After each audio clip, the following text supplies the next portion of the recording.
Jelajahi cara baru mendapatkan informasi. Download Metro TV Extend sekarang. Penundaan pembacaan tuntutan Mario Dandi dan Shane Lucas ditunda hingga pekan depan. Penundaan ini tidak mengurangi optimisme kuasa hukum David Ozora bahwa kedua terdakwa penganiaya David Ozora akan mendapatkan tuntutan berat. Namun ahli hukum pidana yang hadir dalam persidangan menyampaikan pendapatnya bahwa Mario bisa saja mendapat hukuman ringan. Untuk membahas bagaimana idealnya hukuman untuk penganiaya David Ozora, malam hari ini telah terhubung bersama kami pengacara David Ozora, Melissa Anggraini, dan ahli hukum pidana Jamin Ginting. Selamat malam, Mbak Melissa, Bang Jamin. Selamat malam, Mas Dino. Baik, sebelum kita menimbang-nimbang tuntutan seperti apa yang sebaiknya dilayangkan begitu kepada Mario dan juga Shane, saya ingin tanya ke Mbak Melissa terkait dengan penundaan pembacaan tuntutan hari ini yang semakin memperpanjang begitu ya proses hukum terhadap Mario dan juga Shane Lucas. Bagaimana tanggapan dari kuasa hukum korban? Iya, sebelum hari ini ya, kami kan juga sudah berkomunikasi dengan jaksa penuntut umum dan mempertanyakan apakah hari ini benar-benar akan dilakukan penuntutan jam berapa. Dan mereka sampaikan tetap dilakukan dan itu jam 10. Ternyata di hari ini, ternyata mereka undur karena adanya ketidaksiapan. Memang cukup aneh dalam persidangan hari ini biasanya yang kuasa hukum terdakwa ini kan lengkap sekali. Tetapi dari Mario Dandi, kuasa hukumnya hanya sedikit dan dari Shane Lucas sama sekali tidak ada. Dari keterangan Melissa, yang kami saya dengar dari beberapa... Tadi Anda mengatakan bahwa dari pihak tim kuasa hukum korban sudah berbincang, berkomunikasi dengan jaksa penuntut begitu dan memastikan tetap akan ada pembacaan tuntutan. Itu kapan, Mbak Melissa, timingnya? Kemarin, persis kemarin. Oke, dan masih ada jawaban bahwa hari ini jam 10 tetap akan ada jaminan untuk membacakan tuntutan itu? Iya, ternyata hari ini kan berbeda. Tambah lagi kami mendengar dari keterangan rekan-rekan wartawan, mereka menyampaikan hari ini tadi pagi terdakwa Shane Lucas itu sempat datang ke persidangan begitu, dan sepertinya mereka sudah dapat informasi bahwa hari ini tidak ada sidang tuntutan, sementara kami sama sekali tidak memiliki informasi tersebut dan kami memahami hari ini itu adalah tuntutan sebagaimana juga yang disampaikan oleh Humas dari Pengadilan Negeri Jakarta Selatan, disampaikan di media sosial bahwa hari ini confirm mau dibacakan tuntutan tersebut. Oke, apa yang membuat tim kuasa hukum menyatakan sepertinya pihak dari kuasa hukum Mario dan juga Dandi ini sudah mengetahui, Mario dan juga Shane ini sudah tahu bahwa hari ini tuntutan sepertinya tidak jadi dilaksanakan? Iya, karena tidak ada kuasa hukum dari Shane dan kuasa hukum dari Mario Dandi hanya beberapa orang aja, sehingga kami berasumsi seperti itu. Kami berharap jaksa penuntut umum mengklarifikasi ini ada apa, kenapa kami tidak diberikan informasi bahwa tuntutan hari ini tidak jadi. Kalau mereka sampaikan ini guna untuk menyempurnakan ketidaksiapan mereka, ketidaksiapan terkait apa? Kalaupun memang ingin disempurnakan, tentu harapan kami ini hal yang baik ya bagi korban, begitu. Indikasinya apa menurut pihak kuasa hukum korban ketika diduga ada informasi yang disampaikan kepada pihak Mario dan juga Shane, tetapi dari pihak kuasa hukum David Ozora tidak diberikan informasi. Indikasinya apa menurut Anda? Yang pertama, informasi terhadap kepada kami tentang tidak adanya tuntutan hari ini tidak ada. Yang kedua, dari sebelum-sebelumnya kuasa hukum para terdakwa ini selalu full tim, selalu lengkap gitu ya. Tetapi hari ini hanya 3-4 orang yang hadir, itu pun hanya dari kuasa hukumnya Mario Dandi. Tentu dari situ menjadi keanehan bagi kami. Ketika ada agenda tuntutan, kuasa hukum terdakwa tidak hadir, itu kan menjadi sebuah indikasi. Oke. Baik, kami juga menginformasikan kepada pemirsa bahwa sebelumnya kami juga sudah berusaha untuk mengundang kuasa hukum dari Mario maupun Shane dan juga dari pihak kejaksaan, tapi sampai dengan saat ini kami belum bisa atau belum mendapatkan respon dari pihak terkait. Oke, sekarang saya ke Bang Jamin. Kita mulai membicarakan untuk tuntutan seperti apa yang ideal untuk Mario dan juga Shane. Menurut kacamata Bang Jamin seperti apa tuntutan yang ideal bagi Mario dan Shane ini? Ya, jadi apa yang didakwakan ini kan terkait dengan pasal penganiayaan.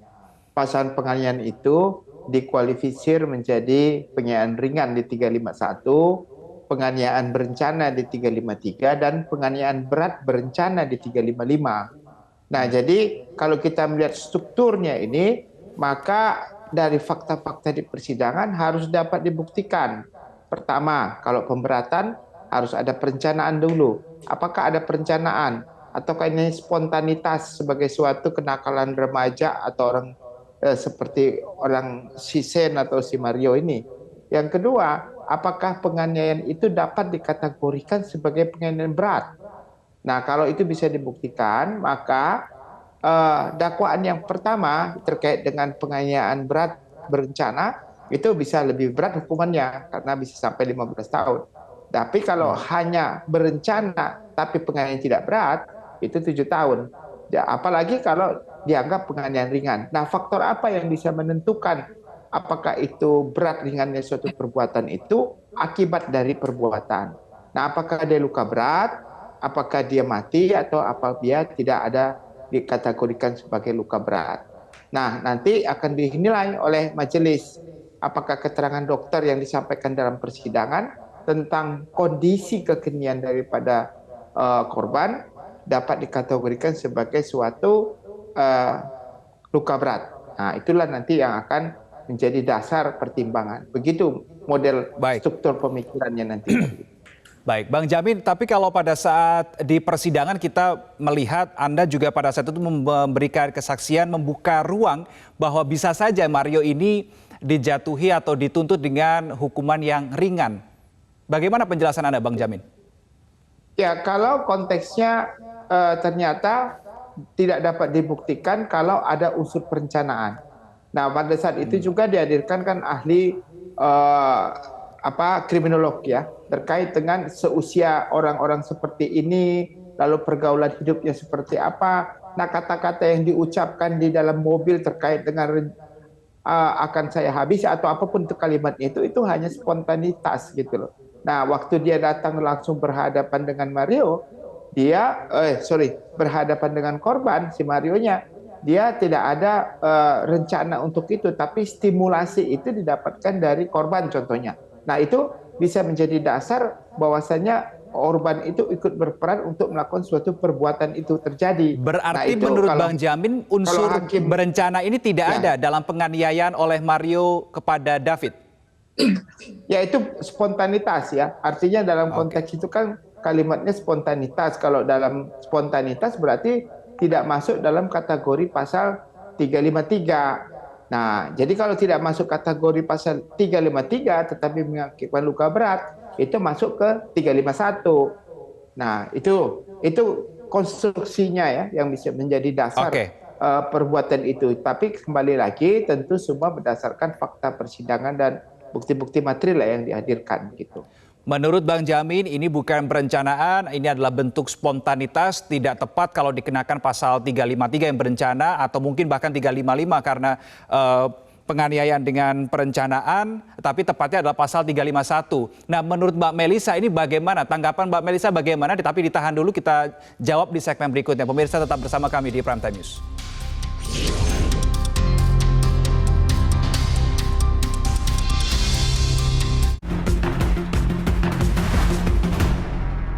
Dia akan mengalami perubahan saturasi, perubahan detak jantung.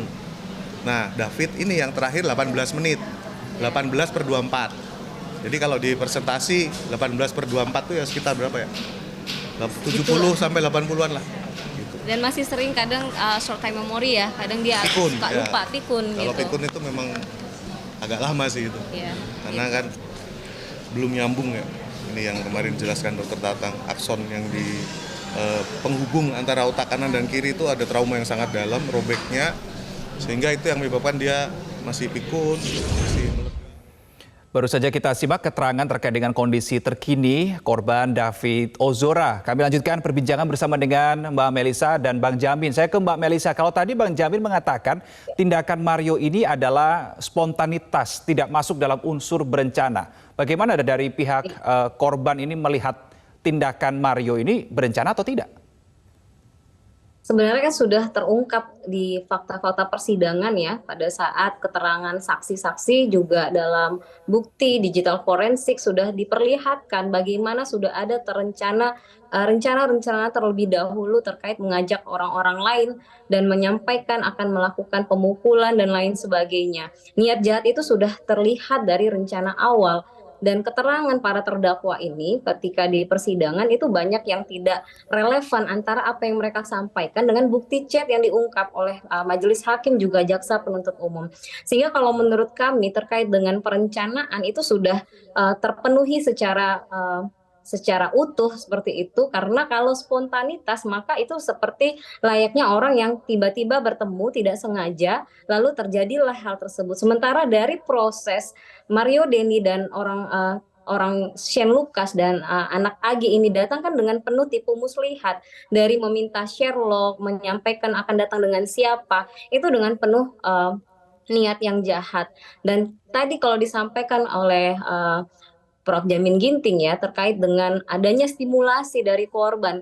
Ini juga sudah menjadi fakta di persidangan bahwa di dalam video itu bisa kita lihat juga disesuaikan dengan bukti-bukti saksi bahwa David ini hanya diam, dia tidak ada ikut mencaci, tidak ada membuat orang-orang yang di sekelilingnya emosi, hanya menjawab sekenanya bahwa dia tidak pernah tahu terkait dengan kejadian tersebut, tetapi dinarasikan seolah-olah Davidlah menstimulasi itu dari keterangan psikiatri forensik, tapi jaksa penuntut umum pada saat itu juga sudah sampaikan psikiatri forensik ini tidak punya kapasitas menyampaikan tanpa diagnosa seperti itu. Jadi kami sudah bulat juga melihat bahwa semua perbuatan penganiayaan dengan terencana ini sudah terbukti di dalam proses persidangan kemarin. Seperti itu Mas Beno. Bagaimana respon Bang Jamin terkait penjelasan Mbak Melisa barusan, Bang Jamin? Ya, tentu saya nggak akan masuk dalam pokok perkara ya, karena saya kan menjelaskan terkait dengan contohnya si Mario ini kan dalam keterangan di situ dia berusaha untuk datang ke situ kan untuk mengklarifikasi terkait dengan anak AG yang menyatakan bahwasannya dia tidak mau mengakui bahwasannya ada hubungan itu. Jadi datang ke sana dengan rasa dendam dan segala macam dalam rangka klarifikasi kan pada saat tersebut. Tetapi klarifikasi itu tidak didapatkan, semakin emosi lah, begitulah istilahnya. Jadi itu bisa saya bantah sih. Perencanaan tersebut akhirnya dilakukan karena apa? Karena tidak memberikan klarifikasi dan tidak menjawab, lalu emosi itu muncul. Jadi perbuatan itulah yang saya katakan tadi, waktu datang ke sana bukan rencana untuk menganiaya, tapi rencana untuk menanyakan dan rencana untuk mendengarkan klarifikasi, tapi akibat dari konfirmasi yang tidak komunikasinya tidak bagus begitu, akhirnya dipaksa untuk mengkonfirmasi di luar dan dilakukanlah penganiayaan itu. Baik, Mbak Melisa tadi katanya bisa membantah pernyataan dari Bang Jamin. Silakan Mbak Melisa. Itu sebenarnya sudah terbantah ya. Karena kalau hanya sekedar meminta klarifikasi, yang pertama, klarifikasi itu sudah pernah diberikan beberapa kali oleh anak korban. Bahkan ketika sore hari pada tanggal 30 itu, esok hari setelah tanggal 30 itu, Mario Dendi menggunakan HP anak AG, melakukan komunikasi dengan anak korban, minta datang, minta lagi klarifikasi, tetapi dengan ancaman, lu kesini aja, tenang aja, nggak akan gua tembak kok. Nah, klarifikasi ini sebenarnya sudah selesai. Dan kejadian yang katanya emosi itu tanggal 30 Januari. Kejadian ini tanggal 20 Februari. Sudah tidak ada emosi itu. Yang terjadi adalah Mario Dendi ini punya niat jahat, ingin mempermalukan anak korban. Itulah kenapa anak AG dipaksa untuk membuat skenario hingga bertemu dan memaksa bahkan mencolek anak AG untuk terus menyaksikan apa yang akan dia lakukan. Jadi dia tidak dalam kondisi marah dari video yang kita lihat, tetapi menikmati, dia selebrasi gitu. Jadi kalau ini karena adanya eskalasi emosi karena niat awal klarifikasi, itu bullshit kalau menurut saya ya. Karena sudah terjawab bahwa dari chat, dari telepon, dari pengakuan fakta-fakta di persidangan, klarifikasi itu sudah ada. Hakim juga mempertanyakan, kalau klarifikasi kenapa harus bawa orang? Kalau klarifikasi aja kenapa harus direkam? Kira-kira begitu, Mas. Oke, baik. Terakhir saya kembali ke Bang Jamin. Terkait dengan ringan atau beratnya nantinya tuntutan yang dilayangkan oleh JPU terhadap Mario dan juga Shane, apakah dua variabel saja terkait dengan adanya perencanaan atau tidak dan berat ringan atau dampak yang diakibatkan dari tindakan mereka berdua ini, Bang Jamin? Kalau kita mengacu ke pasal 351, 353, dan 355, karena yang terberatnya di 355 itu faktor utamanya adalah dia melakukan suatu perbuatan penganiayaan dengan berat dan berencana. Dan ada faktor lain ya di luar itu, apakah dia karena luka berat atau mati. Jadi itu faktor yang paling memberatkan. Baru yang lebih ringan daripada itu hanya berencana saja, tapi perbuatannya nggak dilakukan penganiayaan sebagai berat. Nah itu faktor. Dan paling ringan tadi yaitu tidak ada perencanaan, tidak ada perbuatan berat. Nah itulah degradasi ya dari hukuman itu ya. Nah, jadi nanti kalau akibatnya dilihat apakah luka berat, karena luka berat di konteks pasal 70 di KUHP itu mengatur tentang sudah jelas ya apa yang disebut luka berat. Jadi kalau klasifikasi itu masuk dalam itu ya luka beratnya bisa masuk, tapi tinggal apakah ini dilakukan berencana atau tidak berencana, atau dilakukan dengan penganiayaan berat atau tidak dengan penganiayaan berat. Begitu konstruksinya, Mas. Baik, kita nantikan pekan depan bagaimana tuntutan yang akan dilayangkan terhadap Mario Dandi dan juga Shane Lucas, apakah ringan atau berat, pasal mana yang akan juga digunakan, apakah 355, 353 atau 351. Terima kasih Bang Jamin Ginting dan Mbak Melisa Anggraini sudah bergabung bersama kami di Terima kasih. Pradipradana. Selamat malam. Mari Pak.